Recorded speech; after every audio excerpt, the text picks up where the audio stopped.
नवाज शरीफ ने इसी मौके पर आकर लंदन जाने का प्लान क्यों बनाया? मौलाना फजलुर रहमान ने पाकिस्तान तहरीके इंसाफ वालों से मिलकर क्या प्लान रखा है और क्या लो और क्या दो की पॉलिसी इख्तियार की है? आज मुल्क भर में होने वाली हड़ताल का क्रेडिट किसे है और हुकूमती जो रहनुमा थे जिनकी कॉल मुस्तरद की गई, अब उनका मुस्तकबिल क्या है? इस्लामाबाद हाई कोर्ट ने जलसे के हवाले से क्या हुक्मनामा जारी किया है? आप सब पर सलामती हो। हुमायूं खान का लिखा हुआ है, जमीन को उजलत, हवा को फुर्सत, खला को लुकनत मिली हुई है। हम एहतजाजन जमीन पे जिंदा है या इजाजत मिली हुई है। हम अपनी मर्जी के तारे चुनकर फलक पे चेहरे बना रहे हैं। बगैर छत के पड़े हुए हैं तो यह सहूलत मिली हुई है। बिछड़ने वालों की बद्दुआएं हमारी उम्रें बढ़ा रही हैं। ये जहर खालिस नहीं है, इसमें किसी की चाहत मिली हुई है। हर एक नाव भटक भटक कर हमारे साहिल पे आ रही है। हर एक जजीरे के बासियों को हम ऐसी वहशत मिली हुई है। हमारी औकात के मुताबिक हमारे दर्जे बने हुए हैं। किसी को कुदरत, किसी को मोहलत, किसी को किस्मत मिली हुई है। मैं यासिर रशीद हूं और आप मेरा वीलॉग देख रहे हैं। नाज़रीन, पाकिस्तान में आज का दिन कि जिस दिन हड़ताल की कॉल दी गई और उस हड़ताल की कॉल को अपोजिशन जमातों की जानिब से मौजूदा सूरत हाल के तनाजुर में इंडोर्स किया गया। अब हर कोई इसका क्रेडिट भी लेना चाह रहा है कि हमारी हड़ताल की कॉल थी, लेकिन बिजली के भारी भरकम बिल्स और टैक्सेस के नफाज के खिलाफ ताजर तंजीमों की जानिब से आज मुल्क गीर जो हड़ताल की गई है उसमें 90% से ज्यादा मराकज बंद है। 90% से ज्यादा। अमूमी तौर पर यह होता है कि 50%, बहुत बड़ी हड़ताल हो तो 50% बंद होते हैं। ताजर तंजीमों की हड़ताल के बायस कराची से खैबर तक कारोबारी मराकज बंद हैं। मुख्तलिफ शहरों में स्कूल भी बंद हैं। जमात इस्लामी, जमीयत उलमा इस्लाम, उसके अलावा पाकिस्तान तहरीके इंसाफ के ट्रेडर विंग ने इसकी हिमायत की। तमाम सियासी जमातें वो मैदान में उतरी। कल पैट ने भी इसकी हिमायत का ऐलान कर दिया था, यानी पाकिस्तान अवामी तहरीक ने भी।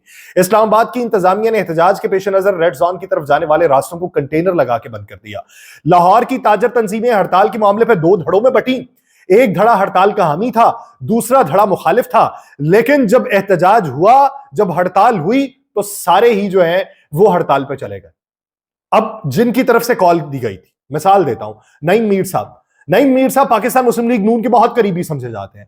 नईम मीर साहब को मैं बहुत अच्छे तरीके से जानता हूं क्योंकि हमारे प्रोग्राम के अंदर वो बारहा आते भी रहे हैं। नईम मीर साहब जब पाकिस्तान तहरीके इंसाफ की हुकूमत थी तो उसके मुखालिफ वो एक तहरीक को चलाना चाहते थे जो ताजरों की जानिब से चलाई जानी थी।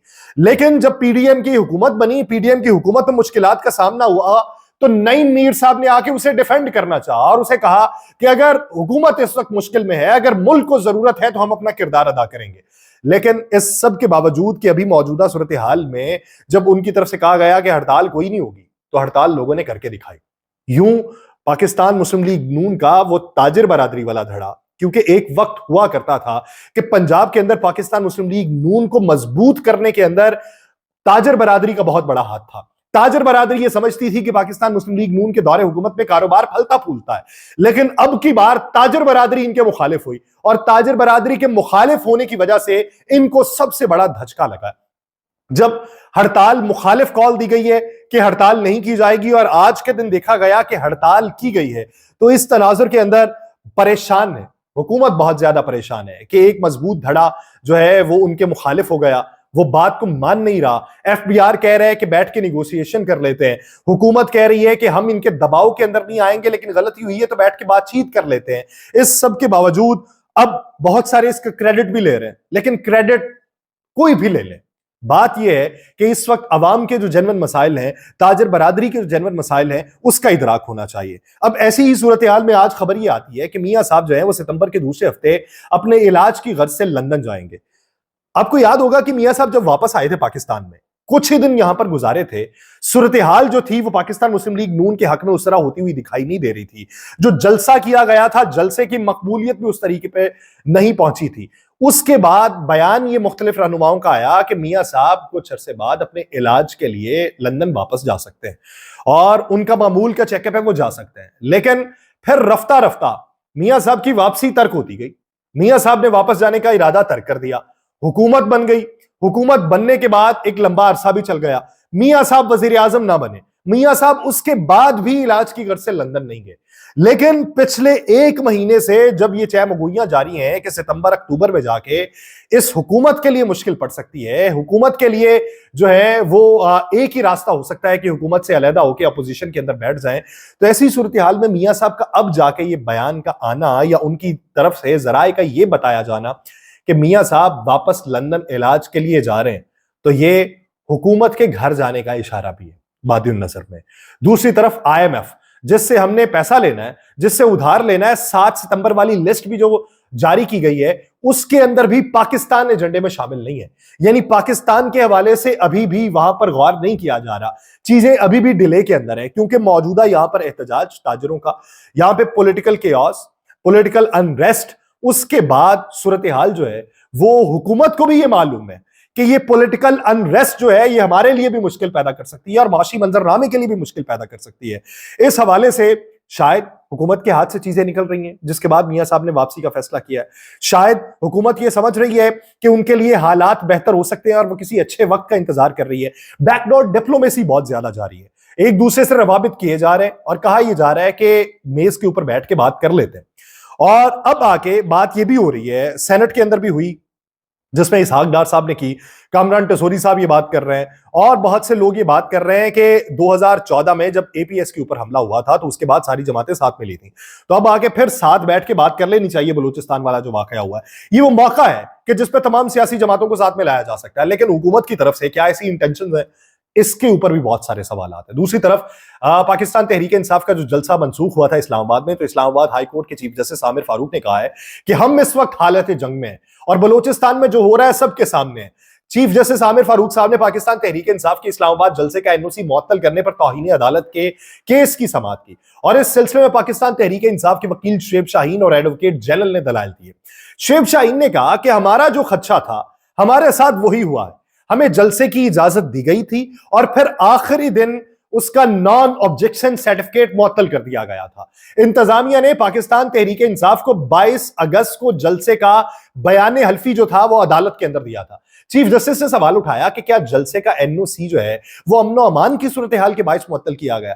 हम तो इस वक्त हालत जंग में है, बलूचिस्तान में जो हो रहा है सबके सामने है। एडवोकेट जनरल से सवाल पूछा कि आखिरी रात ही NOC मुअत्तल करने का आप क्यों बताते हैं? ये लोग एक पार्टी के सपोर्टर हैं, लेकिन पार्टी के सपोर्टर होने से पहले ये इंसान हैं और उसके बाद ये पाकिस्तान के शहरी हैं। लोग दूर दराज इलाकों से चल चुके होते हैं, बाद में पता चलता है कि जलसा मुलतवी हो गया। अदालत ने कहा कि आप पहले बता दिया करें कि सिक्योरिटी खदशात है और जो 20-25 हजार लोग आने होते हैं उनकी जान को खतरा है, वो कोई बेहिस लोग तो नहीं है। इन्होंने फिर भी अपने लोगों को खतरे में डालना है कि इस सब के बावजूद जब आप कहेंगे ये खतरे में डालेंगे। एडवोकेट जनरल साहब ने जवाबन ये कहा कि पाकिस्तान तहरीक इंसाफ की क़यादत का शुक्रिया अदा करते हैं कि उन्होंने इस्लामाबाद का 22 अगस्त का जलसा मुलतवी कर दिया। पाकिस्तान तहरीक इंसाफ को जलसे की अगली इजाजत भी ज़िला इंतजामिया ने दे दी है। जस्टिस आमिर फारूक साहब ने इस मौके के ऊपर कहा कि पूरा इस्लामाबाद बंद है, कंटेनर्स ही कंटेनर्स है। वजह क्या है? मुहर्रम हो गए, खत्म नबूवत वाले आ गए चले गए, अब आगे क्या होना है वो भी बता दें। क्या अच्छा लगेगा कि कमिश्नर को बुलाकर शोकॉज नोटिस जारी कर दे? बाद में अदालत ने क्या किया कि पाकिस्तान तहरीक इंसाफ का जो जलसा है 8 को, उस तक दरखास्त को जेरे इल्तवा रख दिया और केस की समाअत जो है वो 10 सितंबर तक मुलतवी कर दी है कि अगर किसी सूरत के अंदर हुकूमत ने पाकिस्तान तहरीक इंसाफ को जलसे की फिर इजाजत ना दी और ये इजाजतनामा भी 8 सितंबर वाला वापस ले लिया, तो तौहीन अदालत की बाकायदा कार्रवाई का आगाज होगा। क्योंकि इससे पहले 2 बार यकीन दहानी करवाने के बावजूद भी NOC मुअत्तल कर दिया गया था और उसके बाद अब अदालत ने यह कहा है कि चले आपने NOC मुअत्तल किया, इन्होंने जलसा मंसूख कर दिया, उसके बाद अब अगर 8 सितंबर को भी आप NOC के बारे में कोई बात करते हैं, जलसे को रोकने के हवाले से कोई इकदाम उठाते हैं, तो फिर 10 सितंबर को बाकायदा तौर पे तौहीन अदालत की कार्रवाई होगी। सबसे पहला शोकॉज जो है वो कमिश्नर को दिया जाएगा, उसके बाद दूसरे लोगों से जवाब तलबी की जाएगी कि किन बुनियादों के ऊपर आपने ये जलसा जो है वो मुलतवी किया। और फिर इसके साथ साथ जब हुकूमत ये चाहती है کہ اپوزیشن میں سے کچھ جماعتوں کے ساتھ الحاق کر لیا جائے، تو مولانا نے آصف علی زرداری سے ملاقات کرنے کے بعد جو پاکستان تحریک انصاف سے ملاقات کی، اس میں مولانا نے پی ٹی آئی سے سینٹ کی 2 نشستوں کا مطالبہ کیا۔ خیبر پختونخوا کے اگر 2 سینیٹر بن جاتے ہیں تو پارلیمنٹ میں پاکستان تحریک انصاف کی وہ حمایت کریں گے۔ مولانا جو ہیں وہ سابق گورنر غلام علی کو سینیٹر بنوانا چاہتے ہیں، جبکہ پاکستان تحریک انصاف جو ہے وہ 1 سینیٹر کی حمایت چاہتی ہے، اور جمعیت علماء اسلام فے کے پاس 1 سینیٹر کے لیے بھی نمبر گیم پوری نہیں ہے اس وقت۔ اور پاکستان پیپلز پارٹی اس کے مقابلے میں جے یو آئی فے کو جو چھوڑ کے چلے گئے تھے، پاکستان پیپلز پارٹی میں شامل ہو گئے تھے، جو سابق سینیٹر بھی ہیں طلحہ محمود، ان کو سینیٹر بنوانا چاہتی ہے۔ پاکستان تحریک انصاف والوں نے جب مولانا سے یہ بات سنی، ان کے وفد کے مطالبات سنے، تو انہوں نے یہ کہا کہ ہمیں وقت دیں کہ ہم بانی پاکستان تحریک انصاف عمران خان سے مشاورت کر لیں، اور مشاورت کرنے کے بعد ادھر سے اگر گو ہیڈ آیا تو اس ضمن کے اندر بات کو پکی کر لیا جائے گا۔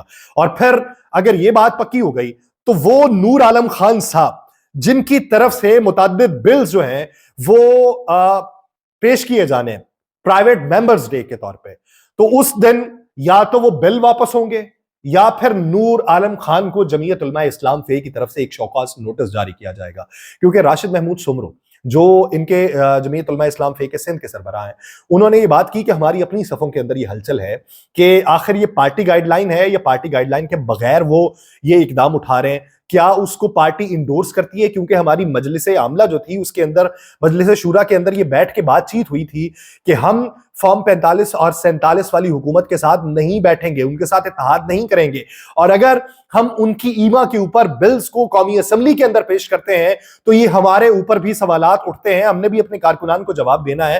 تو اس ضمن کے اندر مولانا سے مشاورت کرنے کے بعد باقاعدہ طور پہ پارٹی بیانیہ جاری کیا جائے گا کہ پارٹی کا اعلامیہ کیا ہے، پارٹی کس سائیڈ پہ ہے، آیا وہ ان بلز کی حمایت کرے گی جس میں ججز کے اضافے کے حوالے سے بات ہے، جس میں ججز کی تقرری کے حوالے سے بات ہے، جس میں الیکشن کے حوالے سے بات ہے، جس میں 10 سے زیادہ شکیں جو ہیں آرٹیکل کی اس کے اندر ترمیم کی باتیں ہیں، تو یا تو نور عالم خان جمعیت علماء اسلام فے کو چھوڑ جائیں گے یا پھر پاکستان تحریک انصاف جمعیت علماء اسلام فے کو جواب دے دے گی اور وہ اتحاد کر لیں گے حکومت کے ساتھ جا کے۔ اب دیکھنا ہے کہ حکومت کتنا عرصہ مضبوط ہے، میاں صاحب واپس جانے کا فیصلہ واپس لیتے ہیں یا پھر چلے جاتے ہیں، اور اگر گئے تو پھر یہ جلدی واپس نہیں آنے والے۔ مجھے دیجیے اجازت، اللہ نے کے بعد۔